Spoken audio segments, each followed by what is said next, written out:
first time using the smaller podium. I don't think I like it. All right. So if you were here for Sandy's meditation, do you remember what the title of today's lesson is? Beyond the known. And hopefully none of you think I'm going to tell you what's beyond the known. Or did I just say what was beyond the known in that meditation? All right, so let's begin with what is the annual theme for 2023?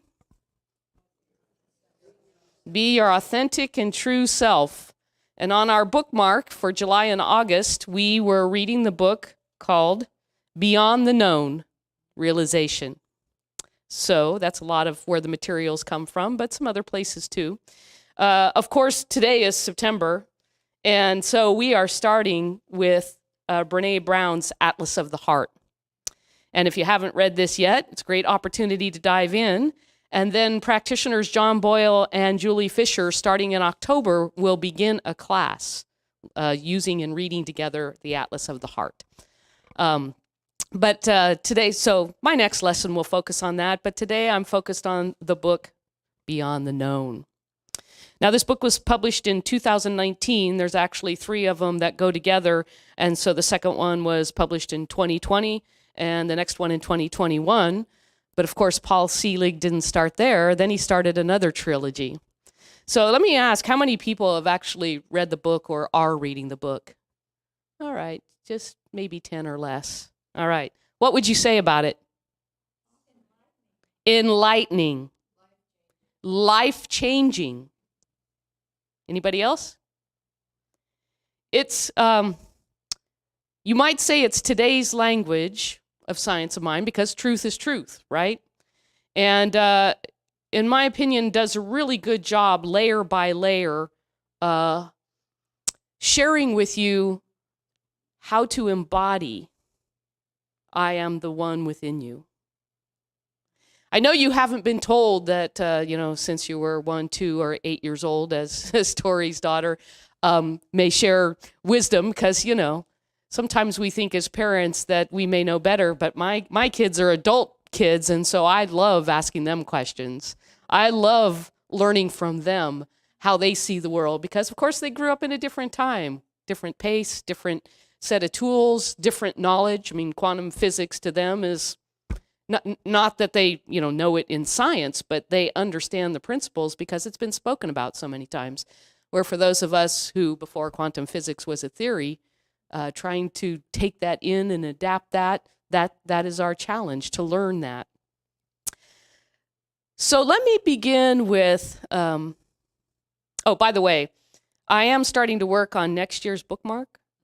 So if there are books that you felt were life-changing, enlightening, please let me know as I prepare for 2024. But let me first begin by a deep question I just want you to ponder a little bit for a minute. How comfortable are you with the unknown?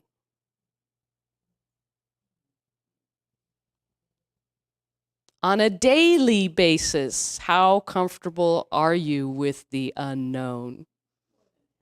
More than half?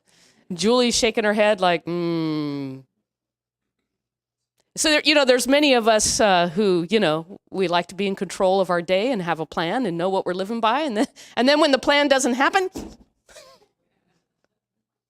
then we get feisty and finicky, and then we recognize, release, let go, let spirit run my life. Were you more adventurous as a kid with the unknown? You know that kid's still alive and well within you. So what stops you now from being as adventurous with the unknown than when you were a kid? Fear. Responsibility, old age. As a kid, you weren't fearing that old age. The mind is young, but the body it doesn't have to be, but is. Yeah. The spirit is willing, the flesh is lagging behind. I love that. So, a lot of society is about fear, right?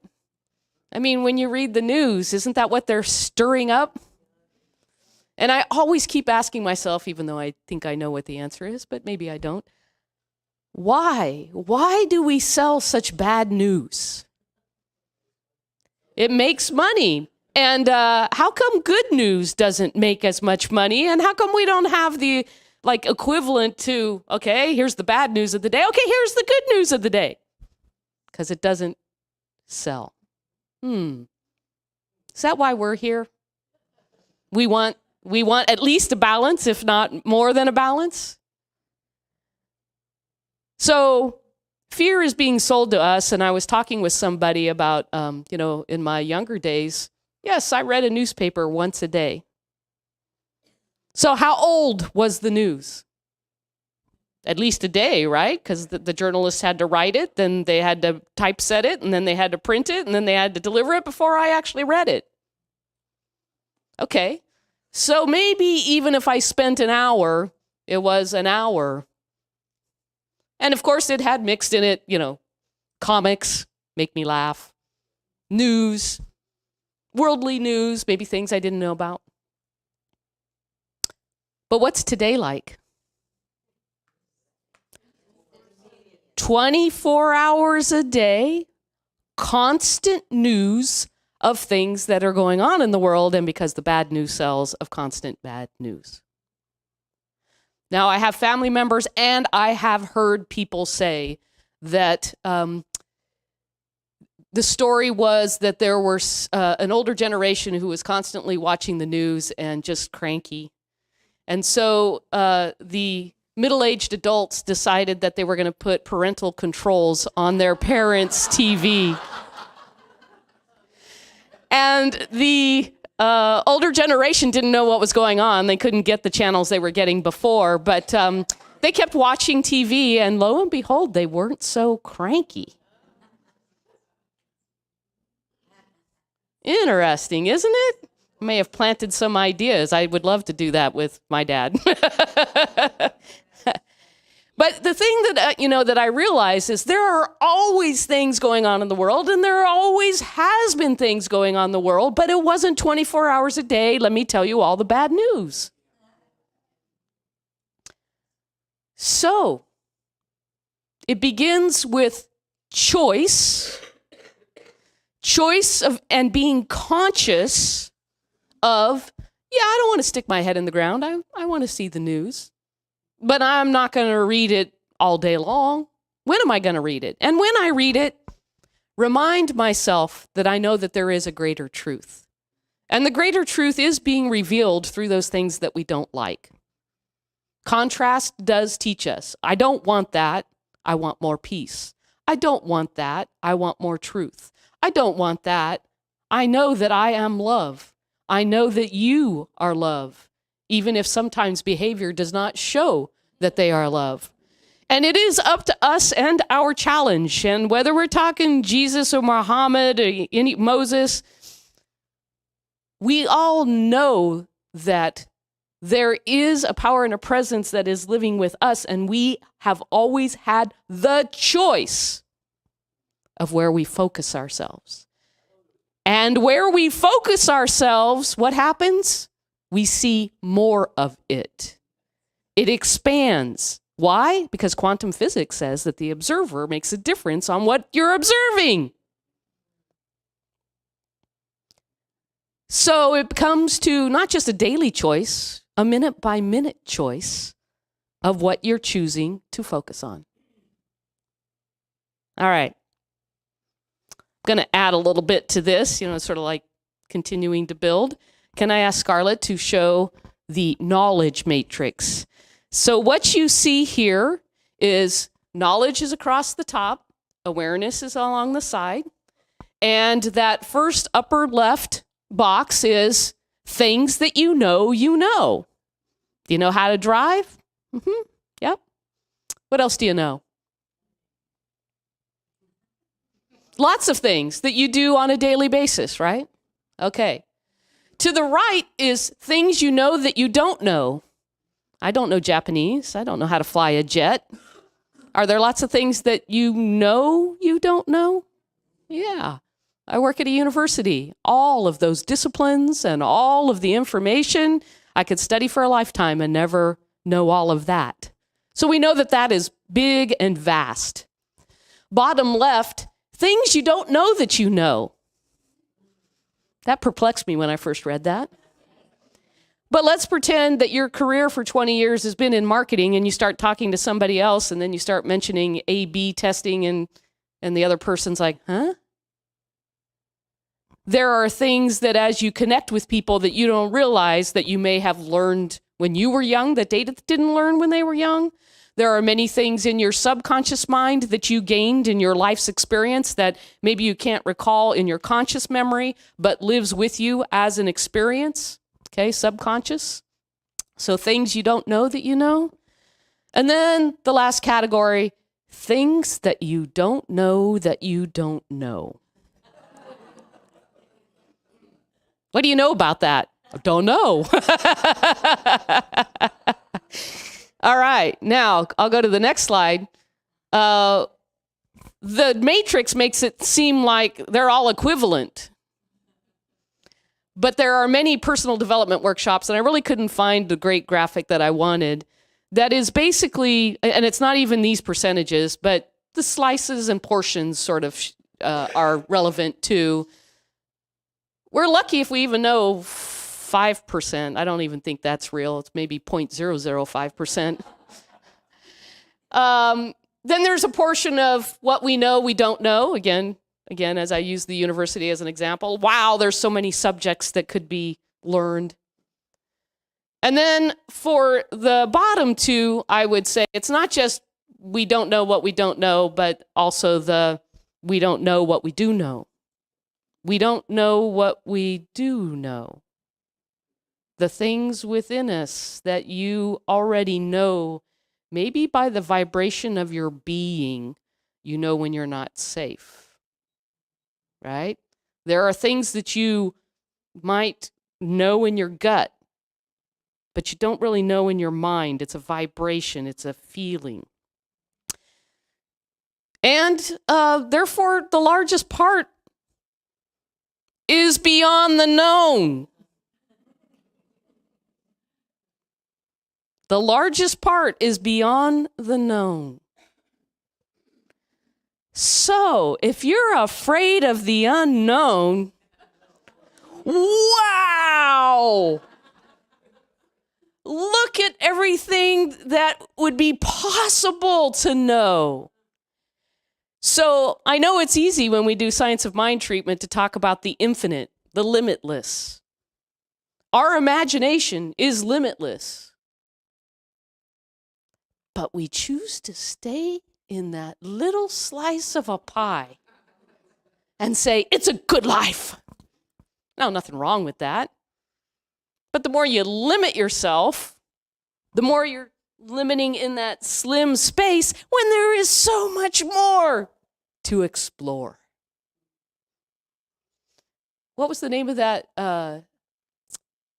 book? Dora the Explorer? Dora the Explorer. Yeah. Are you Dora the Explorer? Well, the first question is, are you willing to go beyond fear? Which you spoke about, Tori, like we lined that up. To go beyond the fear, because there's so much we don't know. And then it requires the faith that Tori spoke about to say, I am the one within. When I take my step this way, the universe supports me. But again, you have to be looking for that, because if you take a step and go, I don't know, I'm not sure, I think something bad's going to happen, where am I focusing? On something's going to happen. I know I do this in my head all the time. I rehearse, what I'm doing next or where I'm going or a certain circumstance, right? Do you know that more than 95% of the time what you worry about never happens? So how much time are we spending on the stuff that never happens? Because we don't trust the unknown. So what is our work here together? To grow our faith, to remind ourselves of the truths that we know, but do we know? How do we practice together being able to move into the unknown, which is where we can make a difference in the world by not abiding in the fear that society wants to sell us? And when you are able to do that, people won't necessarily know why, but there is something about you. Yep. Something about you and you and you and you.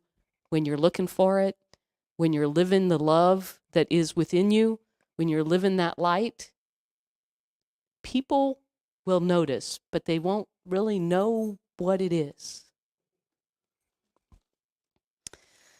Socrates said, the only true wisdom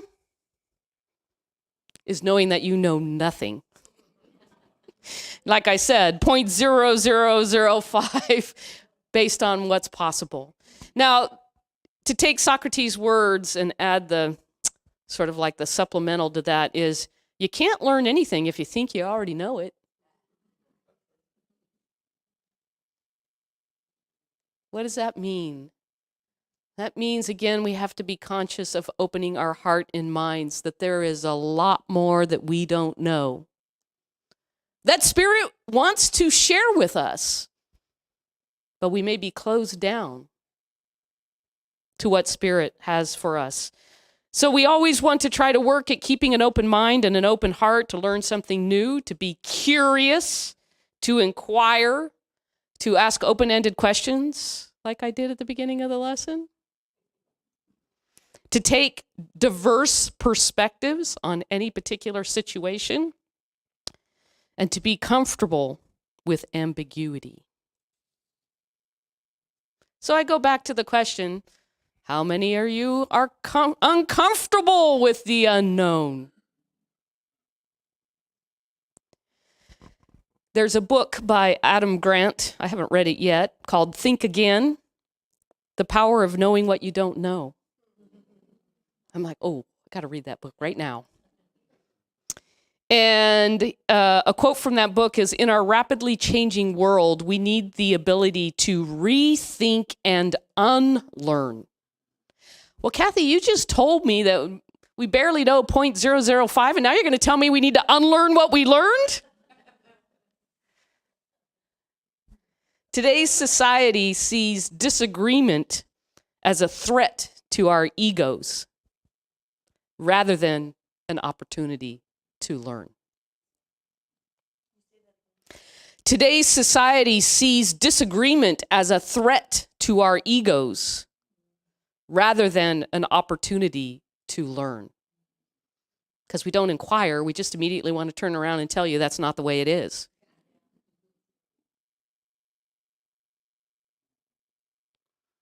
And Brene Brown says about the book, that's what got me rolling and started, is unlearning and relearning requires courage over comfort.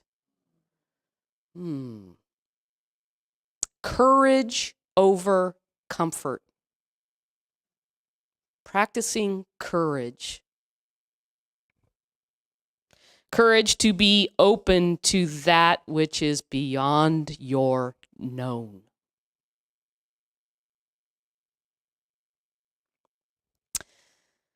So Paul Selig's book talks about what he calls the upper room.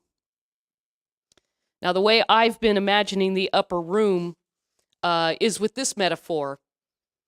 If you're a hiker and you start out in the valley along a trail, you see all kinds of details of flowers, trees, plants, animals, you name it.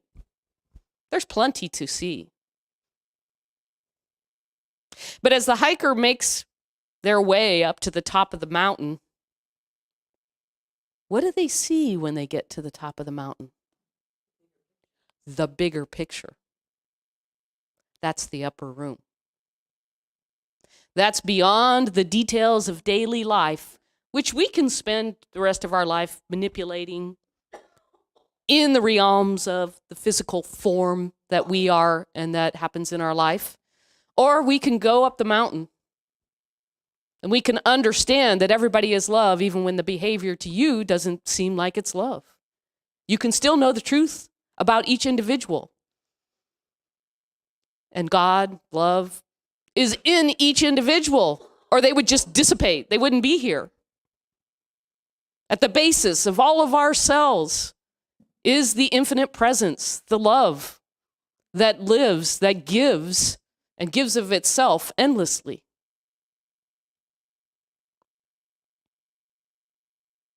And so if you choose to fear the unknown, then you will not see the view from the upper room. If you live in fear, you will not see the view in the upper room. Which essentially means then you are limiting yourself to only those things that you see, feel, touch, and not into the unknown, whether that be a new experience, a new perspective on what you feel you already know, or just new experiences. Meditation takes you to new visions and possibilities.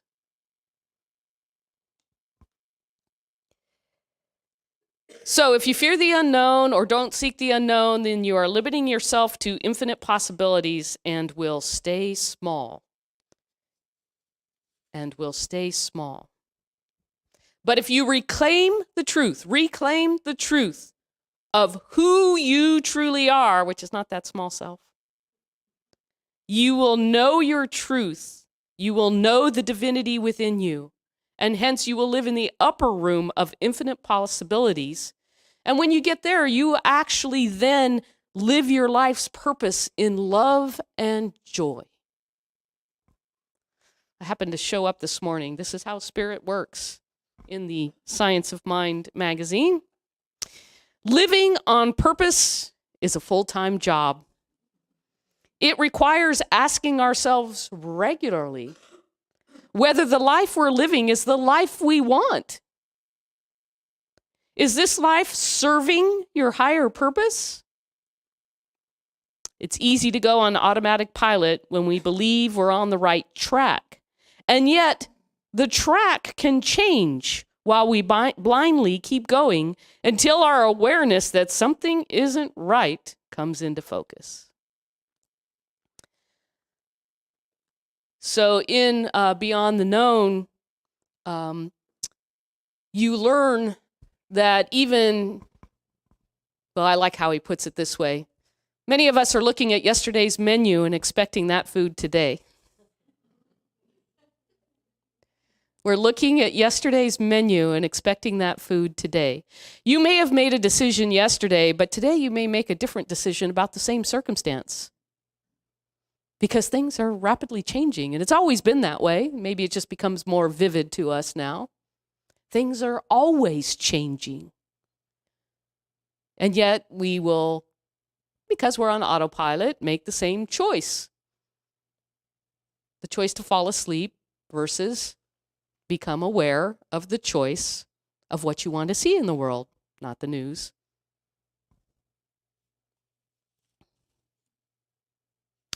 When you come into alignment and spend time consciously choosing to live in the upper room, it's where your higher self, divine self, true self, eternal self, Christed self, whatever you want to call it.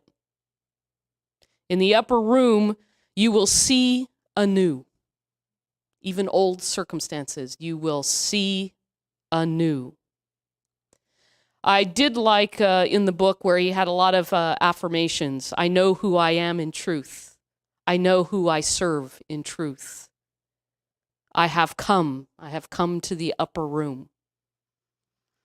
That's the time that you choose to spend with yourself, to remind yourself of who you truly are, with all possibilities and all power to achieve or be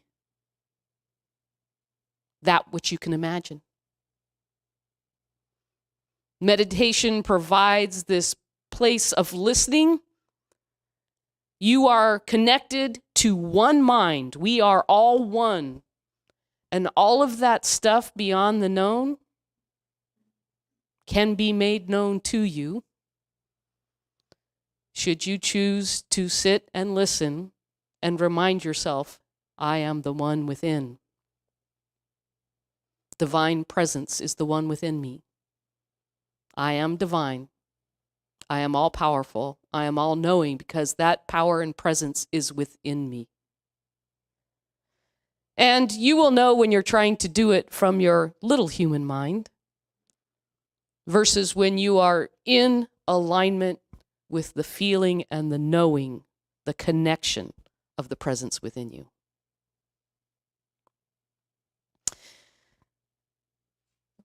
Two more things and then a final reflection.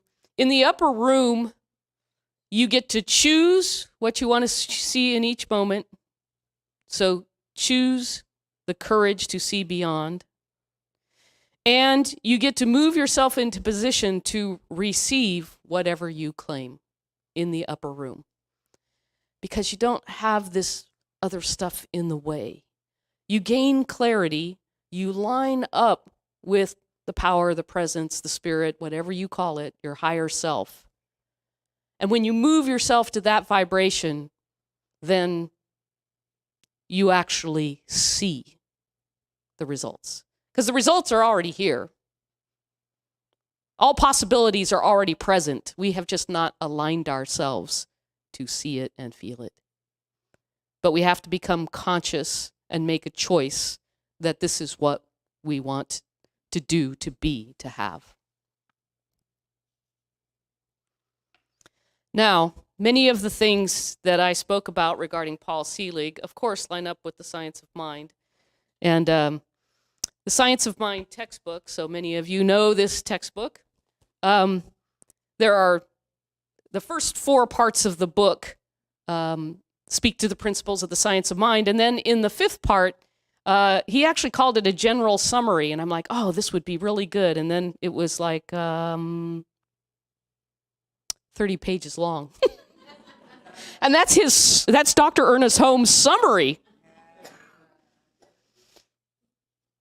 But this is the final conclusion of the summary. In conclusion, what the world needs is spiritual conviction, followed by spiritual experience. I would rather see a student of this science prove its principles rather than have him repeat all the words of wisdom that have ever been uttered. In other words, prove the principle rather than repeat all the words. It is far easier to teach the truth than it is to practice it, to live it. But the practice of truth is personal to each. And in the long run, no one can live our life for us. To each is given what he needs, and the gifts of heaven, the upper room, come alike to all. How we shall use these gifts is all that matters. To hold one's thought steadfastly to the constructive, to that which endures, to the truth. It may not be easy in a rapidly changing world, but to the one who makes the attempt, much is guaranteed. The essence of spiritual mind healing and all of the true religious philosophy is an inner realization of the presence of perfection within and around and about. It is the hope of heaven, the voice of God proclaiming, I am that which thou art, and thou art that which I am. Namaste.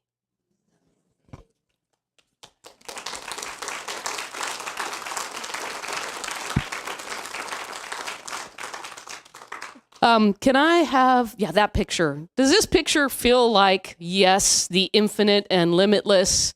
Of course, this was taken from either the Hubble telescope or the Webb telescope. of the galaxy, maybe beyond the galaxy. I don't know my astronomy. But I loved this week looking at that picture because it helped remind me of the infiniteness. And when you look at that going, the power of holding planets and stars and all the gases and all the chemistry, all the cells, all the essence captured in a picture. I mean, you know, people who lived before us didn't get to see that. We are at unique times. And I played this song probably a lot for those of you who have been here a while, but this song does the same thing for me, so I just